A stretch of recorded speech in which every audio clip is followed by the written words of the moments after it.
Custo de vida, emprego e desemprego, cesta básica, tarifas públicas, salário mínimo. Agora, na Brasil Atual, a análise do DIEESE. E fazemos contato com Clemente Ganslúcio, diretor técnico do DIEESE. Bom dia, Clemente. Bom dia, Glauco. Bom dia, ouvintes. Clemente, como a gente havia conversado ontem, de fato, o governo de Jair Bolsonaro acabou reajustando o salário mínimo de 2020 dos atuais R$ 1.039 para R$ 1.045, já que o valor do salário mínimo tinha sido definido antes ainda da oficialização da inflação de 2019. Ainda assim, o salário mínimo continua bem distante daquilo que deveria ser e daquilo que seria sem também, se houvesse ainda a política de valorização do piso nacional, né, Clemente? Exato. O reajuste complementado ontem, ele se deve ao fato de que em dezembro a inflação foi bem maior do que a estimada inicialmente, fortemente impactado pelo aumento do preço da carne, mas não só, também dos combustíveis, e nós tivemos uma inflação acumulada com dezembro em relação a dezembro do ano anterior, portanto, nos 12 meses de janeiro a dezembro, pelo INPC, que é o Índice Nacional de Preços ao Consumidor, de 4,48%, bem maior do que os 4,11% do que estimado pelo governo, que inclusive estimava uma inflação abaixo de 4%. Diante dessa diferença, e não era uma diferença pequena, o governo tomou a iniciativa de colocar para o salário mínimo a complementação desse reajuste a partir de 1º de fevereiro, e esse reajuste será complementar e, portanto, passando o salário mínimo a ter um valor de R$ 1.045, não mais, portanto, permanecendo com essa defasagem, que era uma defasagem decorrente de um reajuste abaixo da variação da inflação. Se mantivesse aquela correção anterior, o salário mínimo teria uma perda em relação a 2019, portanto, teria uma redução real do seu poder de compra. A recomposição agora permite o salário mínimo manter o mesmo poder de compra que ele tinha, em média, em janeiro de 2019. Isso significa, portanto, que o salário mínimo em janeiro de 2020 não vai ter a outra parte da política de valorização do salário mínimo, que é fazer ele crescer, fazer ele aumentar o poder de compra, coisa que vinha acontecendo desde 1994, com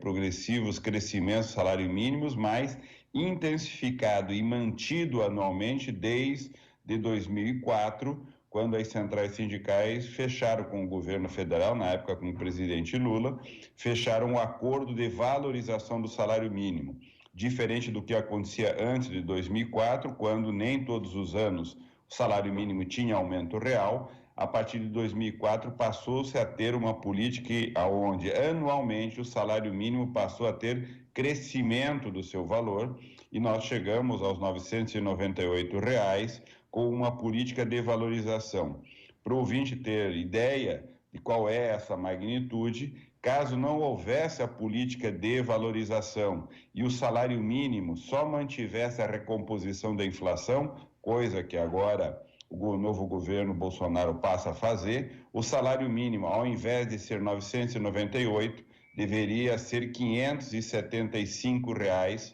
portanto, um valor muito menor do que aquele que foi praticado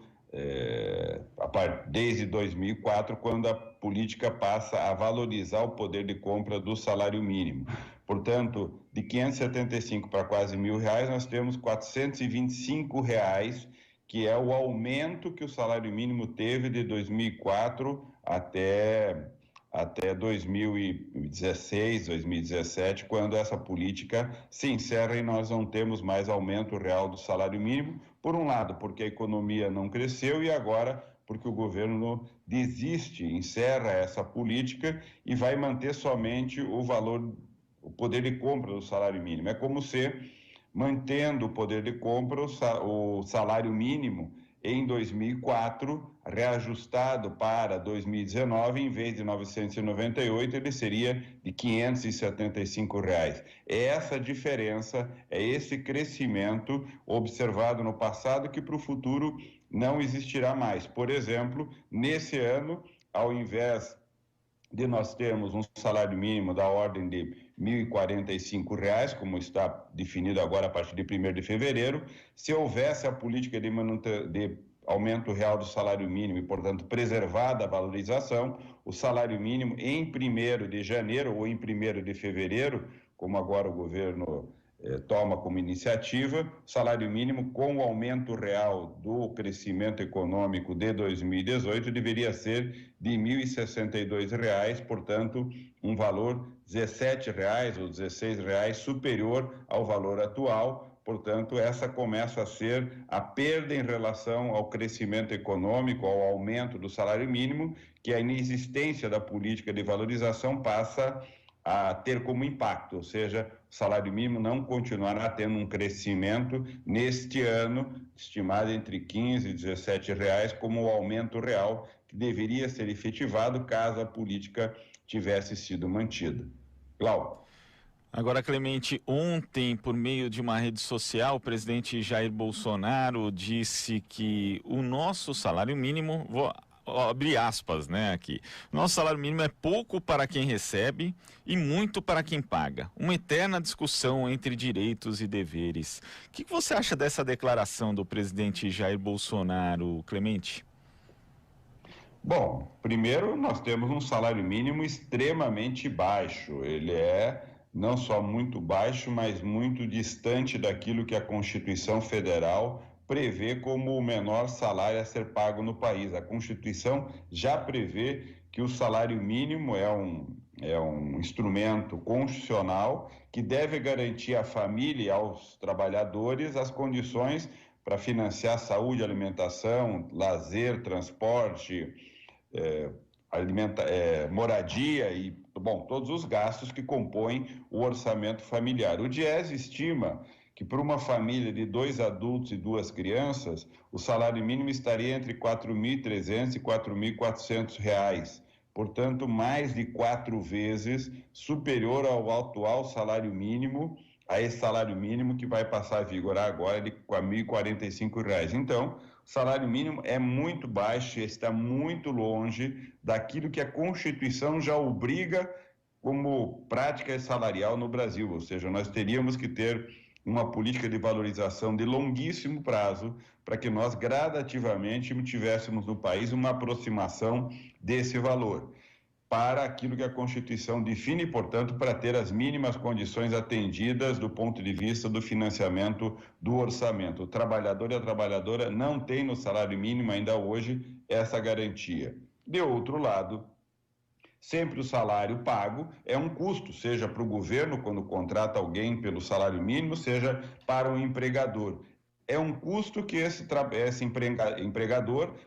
realiza porque ele contrata esses trabalhadores para fazer uma determinada atividade econômica, essa atividade gera resultado econômico, gera lucro, portanto ele paga o salário e ainda por cima tem um resultado econômico que é o seu lucro, ou seja, o salário mínimo é um custo no sentido de que ele compõe a estrutura de custos de uma atividade econômica, mas essa atividade é financiada pelo resultado que a empresa tem e pelo resultado que o governo tem quando contrata alguém e financia com os tributos que nós pagamos. Portanto, esse custo é pago por alguém e é pago pelo consumidor, que ao comprar a atividade, comprar o serviço, comprar o produto, está financiando, inclusive, esse salário. As empresas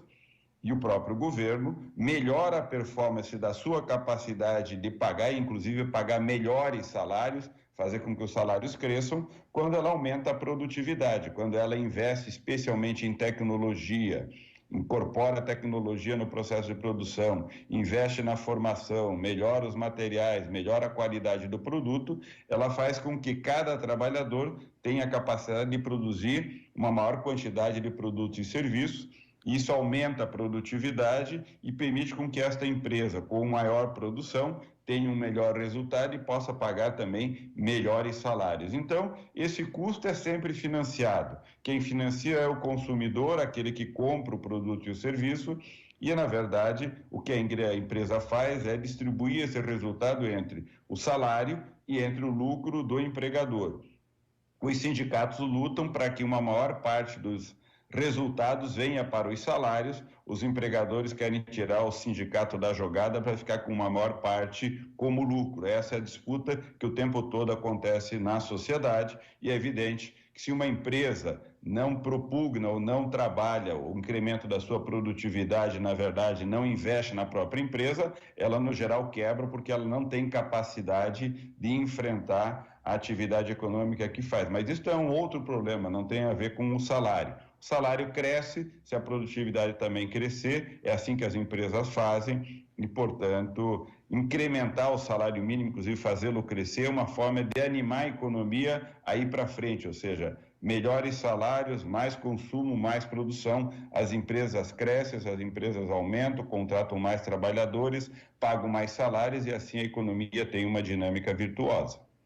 Falar, né, Clemente, do gasto excessivo, ou que custa muito o salário mínimo para o empregador de uma forma geral, em um país que é, segundo o relatório de desenvolvimento humano da ONU, divulgado em dezembro do ano passado, o segundo maior do mundo em concentração de renda, onde 1% mais rico concentra 28,3% da renda total do país, só perde para o Catar, parece um pouco absurdo também, né?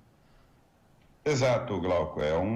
Bom, país tem um território vasto, uma economia estruturada, uma das maiores economias do planeta, mas essa economia, como você bem registra, não só é marcada por uma desigualdade brutal, das mais graves do planeta do ponto de vista da distribuição de renda, ou seja, do resultado econômico, e essa distribuição do resultado econômico também afeta a estrutura produtiva. Nós temos uma profunda desigualdade na estrutura econômica, e por isso, por exemplo, que uma política econômica comprometida com o enfrentamento da desigualdade está orientada por um desenvolvimento produtivo que ajuda, que auxilia, que dá instrumentos efetivos de política pública para que as micro e pequenas empresas possam elas também ter um incremento de produtividade e possam superar, inclusive,